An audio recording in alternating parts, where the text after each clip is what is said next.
So, well, Astral Chain made me finally decide to pick up a Switch, and Tetris 99, yeah, this was 300 quid well spent.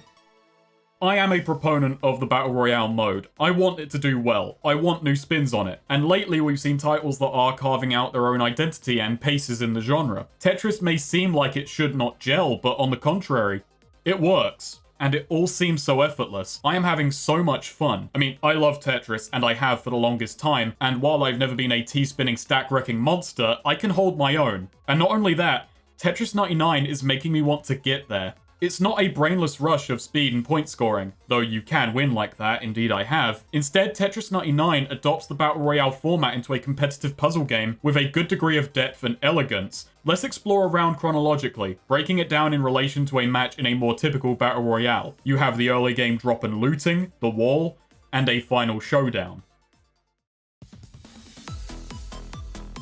The drop in this game is scant seconds. Rather than picking where to land, you are picking your playstyle, which at first can be pretty random. Everyone starts in the same place with the same capability and are anonymous. So the drop is more an early state of play where you start getting an idea of who is a threat while building yourself up to tackle them. You can either quick select opponents with several options or manually target a player. The quick select menu is incredibly handy in this regard for automatically retaliating against people who are targeting you, or later on in a round, quickly tracking down the most dangerous players. The looting phase is where things get interesting. Tetris 99's competitive spirit is at its heart simple. When you clear lines, those are sent to other players, filling up their board, with the aim being to top them out, earning a KO. So you're thinking, what's the loot exactly? I'm not looking for weaponry and equipment to power myself up, and trust me when I say I haven't missed a step. This is just where it gets beautifully morbid.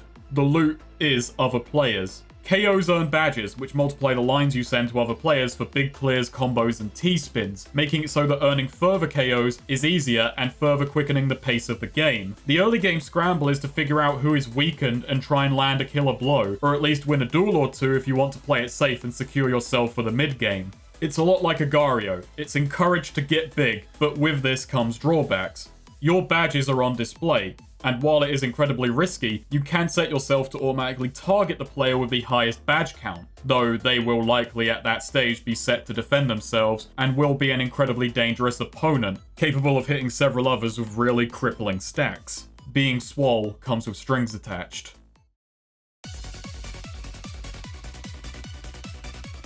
I suppose it's more accurate to call this the mid-game, but a wall still exists. It's just that much like your loot being other players, the speed of the wall is set by participants. Tetris 99 exists as both a game of Tetris and a meta game of picking your battles. It emulates the standard Battle Royale possibilities of flanking, ambushing, retreating, and if you play well enough, overcoming someone with every advantage. But it cuts out the downtime by letting you see everyone at once. There is still an environment to scan, but traversal is only limited by your reaction time. This also means the possibility space of battles goes beyond simple duels. One of the most rewarding rounds I ever had was setting myself to attack attackers when I realized I had several people all gunning for me, and I crushed each of them.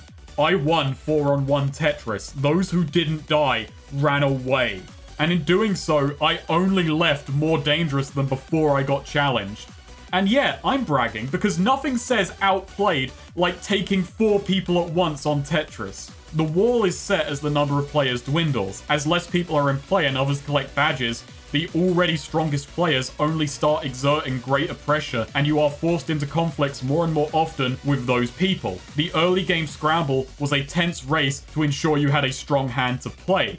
When a player is eliminated, any badges they hold aren't taken out of the game. They are instead transferred to the one who eliminated them, ensuring the pace of a match can't falter. And it does also mean a player with no badges can, if they are good enough, destroy one of the strongest players and immediately take their spot. It's a risky play to make, but it is an option.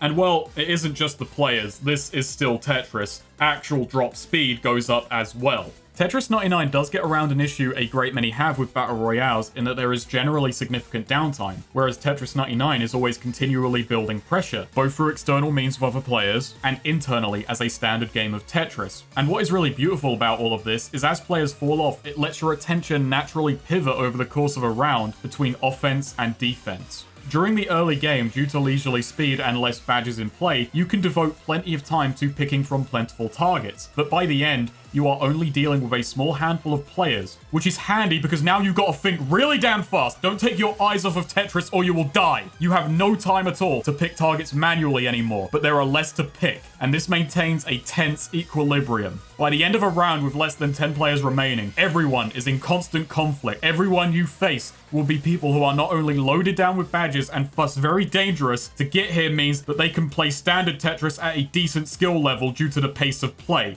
This does ignore one facet of Battle Royales that I am a fan of, the inherent unfairness that means an unskilled player can survive by wit and guile and sneak a kill at the end. You can call them a coward, but you also have to call them the victor. Tetris 99 doesn't prohibit this, but it does curb it significantly by design. And to many, I think this will be seen as a good thing. Tetris is a game of skill and problem solving, and developing skills in Tetris only comes about by exposure and taking on challenges greater than what you've already faced. And there are beasts playing Tetris 99 that will force you to play well or get out. Because trust me when I say, I've been stomped. But I'm okay with that, because I've been the stomper. And all I can do is think, hey, I need to get bigger shoes. That's a weird-ass metaphor. The back and forth of a good fight really comes into play here. As you're hitting back and forth with line clears, things are constantly building. The final battle near enough always feels like a culmination, as you are steadily and surely put into the zone and are now facing an adversary who is also there. Or not, it happens sometimes. You can just slide into a win if you get lucky. But when it comes to the wire, there isn't a win more satisfying.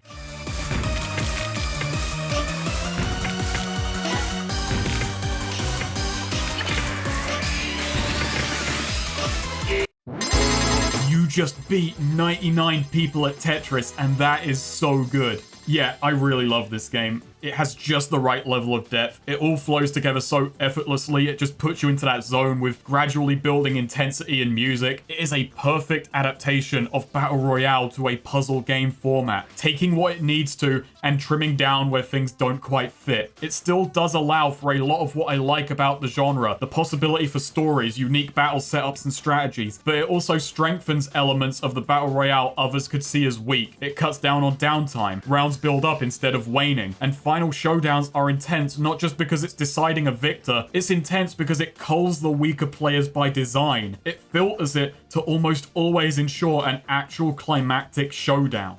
And speaking of the climax, this was Tehsnakerer. And I promise Yakuza 3 is coming. I'm trapped in a room with Tamiya as he explains the plot to me non-stop, but I'm gonna get out of there soon.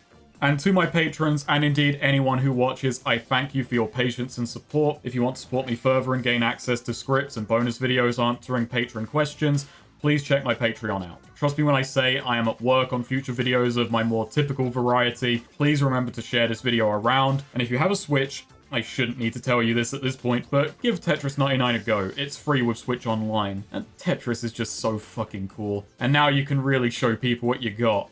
And if you don't got it yet, practice makes perfect. I hope to see you on the tiles, and until next time, with Yakuza 3.